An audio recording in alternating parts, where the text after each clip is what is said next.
Հայաստանի խորհրդանի մեջ քանի օր առաջ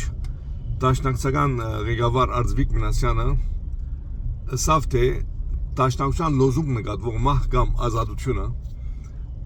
ամրագրված է եւ որպես մտավոր սեփականություն գրանցված է Հայաստանի մեջ։ Ինչպես գնա այդպիսի բան պատահել, երբ այդ լոզունգը Դաշնակցության չի պատկանիր։ Դաշնակցությունը առած է այդ լոզունգը ուրիշներ է։ Որմի առած է Դաշնակցությունը այդ լոզունգը։ Հույներ են 1820-ական թվականներում, երբ հույները գմարդնչեին Օսմանյան գասության դեմ, հստակորեն այդ լոզունգը օգտագործած են։ Այդ եղած է իրենց նշանաբանը։ Ադգե դասնամյակներ վերջ Դաշնակցությունը որտեքրած է, բայց մորցած է թե ուրգե արած է։ Եվ հիմա Արձվիկ Մինասյանը գսե թե ադի ամրագրված է Հայաստանի մեջ որպես մտավոր սեփականություն։ Ասի որպես երևույթ։ Հիմա կալով բովանդակության հույները ինչու համար մահ կամ ազատություն լոզունգը օգտագործեցին այդ տարիներուն եւ անկախության համար գբայքարեին, որովհետեւ բերություն չէին, գբայքարեին եւ իրենց համար բերություն լալը կերակույն նպատակ էր ազատվել օսմանցիներեն, որբեսի անկախ բերություն գազմեն։ Հետեւաբար իրենց համար կարևոր էր այդ մեկը եւ ուրիշ լուծում չէին գտներ, կխորեին թե պետք է անպայման բայկարին, եթե չհաջողեցան, ուրեմն նախընտրելի է մահը։ Այդ իմաստը կա մեջը։ Նույնն ալ հայրու բարակային տասնամյակներ վերջ եւ հայկական ազատագրական շարժումը դեղ ունեցավ, բերություն չկար եւ շատ մահեր գնահնդրեին բայկարիլ եւ այդ բայկարի ճանապարհին վա մեռնիլ, կան ստրուկ մնալ օսմանցիներուն լուզինդակ։ Հիմա ժողովրդի մեծամասնությունը այդ ժամանակ ինչ կմտածեր, այլ չենք գիտեր, արդյոք ժողովրդի մեծամասնությունը գուզեր մեռնիլ, ազատություն եթե չստանար, չենք գիտեր։ Մենք գիտենք թե ինչպես ղեկավարները, թեմքերը, ժողովրդի անունով խոսողները այդպիսի սկզբունքներ մեջտեղ գտնեին, հակառակ որ անոնց մեծամասնությունը Եվրոպա գաբրեր, հակառակ որ անոնց մեծամասնությունը միտի չմեռներ եւ պաստորեն ժողովուրդը մեռավ, որովհետեւ երբ որ գերտաս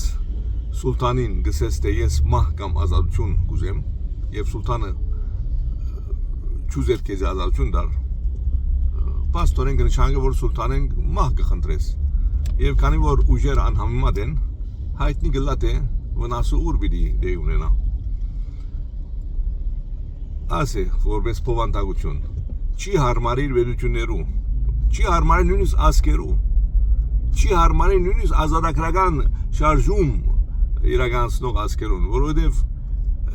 ժողովուրդը եթե չգրնա ազատվել իր գաբանքներեն, ավելի լավ է որ չսպանվի, չմահանա, չմեռնի, սպասի հարմար արիթի, որպեսզի ազատվի այդ գաբանքներեն, մեռնել են առաջ,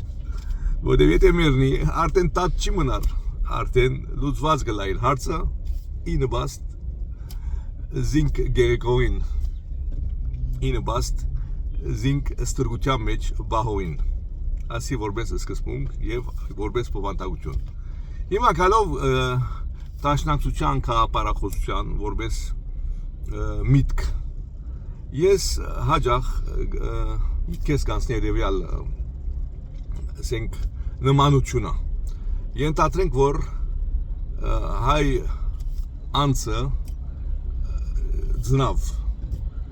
գխորհիմ թե առաջին հանգրվանին երբ մանկաբարձ եւ նախագրթարան գերտա կրթություն ստանալու համար այդ հանգրվանը կարելի է նմանցնել ասկային ազատագրական բորտկումի հանգրվանին եւ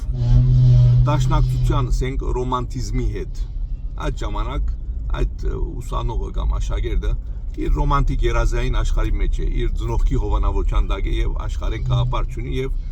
ինքզին կգարձի աշխարհի կենտրոնը եւ ամեն ինչ համեմատությունները դուրս է չի գնար հասկանալ իսկական համեմատությունները ամեն ինչ բացարձակ է ինքնասիրությունն ալ կակատնագետին ասած գլա բայց երբ որ աշակերտը գանցնի ասենք միջնագարկ դասարան այդ հանգրվանը գնանք նմանցնել Քոչարյանի եւ Սարգսյանի հանգրվանին աշակերտը կսկսի բադանի դառնալ եւ արգածախնդիրներ կդարի երբեմն խորհի թե այդ փորձառությունը իրեն համար օգտակար վիլա աբակային Նիկոլ Փաշինյանի ժամանակահատվածը երկրորդական վարժանի հետ կարելի է համեմատել երբ աշակերտը կսկսի այլևս գիտելիքներ ստանալ եւ հասկանալ որ աշխարհի մեջ տարբեր բաներ կան եւ բահմը լրջորեն կսկսի հետաքրքրվել չանք կտապե կամ երբեմն կցուցադրե որ այդ չանկը կտապե իսկ երբ աշակերտը ուսանողը կհասնի իր ուսումնական կյանքի կակատնագետին եւ համալսարան երթա մենք դակավին համալսարան չենք կացած մենք դակավին համալսարանի շրջանված չենք եղած ոչ